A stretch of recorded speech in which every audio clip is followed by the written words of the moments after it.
రాజకీయ ఆర్థిక ప్రభావాన్ని పెంచుకునేందుకు భారత్ ఏ ఒక్క అవకాశాన్ని వదల్లేదు. ఇప్పటికే బడా దేశాలపై ఆధారపడడం తగ్గించేందుకు చిరు దేశాలతోనూ దోస్తీ కట్టిన భారత్ ఇప్పుడు దక్షిణాసియాలో పట్టు పెంచుకునేందుకు చైనా దూకుడుకు కౌంటర్ ఇచ్చేందుకు వ్యూహాలు రచిస్తోంది. ఇందులో భాగంగా ప్రధాని మోదీ మలేషియా పర్యటన చేపట్టారు. 2024లో మూడవసారి ప్రధానిగా బాధ్యతలు చేపట్టాక ఆయన ఆ దేశంలో పర్యటించడం ఇదే తొలిసారి. ఇండో పసిఫిక్ ప్రాంతంలో మలేషియా ఓ స్ట్రాటజిక్ పాయింట్. ఆ ప్రాంతంలో చైనా ఆధిపత్యాన్ని ధీటుగా ఎదుర్కొనేందుకు మలేషియాతో రిలేషన్స్ పెంచుకోవడం భారత్ కు కలిసొస్తుంది. అందుకే ఇప్పటికే ఇరు దేశాల మధ్య ఉన్న సత్సంబంధాలను నెక్స్ట్ లెవెల్ కు తీసుకెళ్లేందుకు భారత్ ప్రయత్నిస్తోంది. మరోవైపు మలేషియాకు చైనా బిగ్గెస్ట్ ట్రేడింగ్ పార్ట్నర్. ఈ రెండు దేశాల మధ్య ట్రేడ్ విలువ $100 బిలియన్ పైనే. సో మలేషియా కూడా చైనాపై డిపెండెన్సీ తగ్గించుకోవాలని ప్రయత్నిస్తోంది. అంతేగాక వియత్నాం, లావోస్, థాయిలాండ్, కంబోడియా వంటి దేశాల నుంచి వస్తున్న కాంపిటీషన్ తట్టుకునేందుకు ప్రత్యామ్నాయ రూట్ల ద్వారా ట్రేడ్ పెంచుకోవాలని అనుకుంటోంది. ఈ క్రమంలో ఇరు దేశాలు చేతులు కలిపాయి.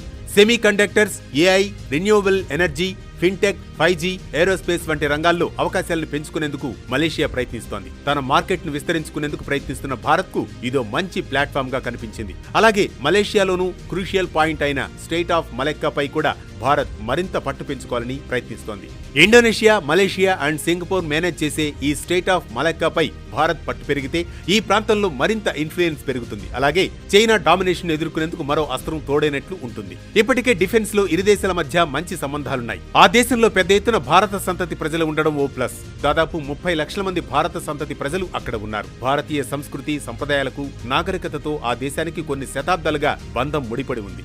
భారత్ కు దేశంతో బంధం బలోపేతంలో ఆగ్నేయాసియాలో పట్టు పెంచుకునేందుకు ఈ సెంటిమెంట్ కూడా కలిసొస్తుంది.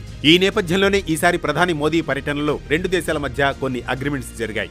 ఆడియో విజువల్ కో ప్రొడక్షన్ అగ్రిమెంట్, విపత్తు నిర్వహణ, అవినీతి, సెమీ కండక్టర్లు, health and medicine, security cooperation, vocal education and training, UN piece keeping మొదలైన అంశాలపై సహకరించుకోవాలని ఇరు దేశాలు నిర్ణయించుకున్నాయి. ఇక దీంతో పాటు మలేషియాలో ఇండియన్ కాన్సులేట్ ప్రారంభించనున్నట్లు ప్రకటించడం, మలయా యూనివర్సిటీలో తిరువళ్లువర్ సెంటర్ ఏర్పాటు, మలేషియా పౌరులకు తిరువళ్లువర్ స్కాలర్షిప్స్, ఆ దేశంలో యూపీఐ లాంచ్ కు లైన్ క్లియరెన్స్ మొదలైన అనౌన్స్మెంట్స్ వచ్చాయి. అంతేకాదు డాలర్ డామినేషన్ తగ్గించేందుకు మలేషియాతో ట్రేడ్ లో లోకల్ కరెన్సీని ఉపయోగించుకునేందుకు ఇరు దేశాలు అంగీకరించాయి. అంటే రూపాయి లేదా మలేషియా రింగిట్ లో ఇరు దేశాల మధ్య ట్రేడ్ జరగనుంది. ఇవన్నీ భారత్ తన డిప్లొమాటిక్ సక్సెస్ స్ట్రీక్ కొనసాగించేందుకు కలిసి రానున్నాయి.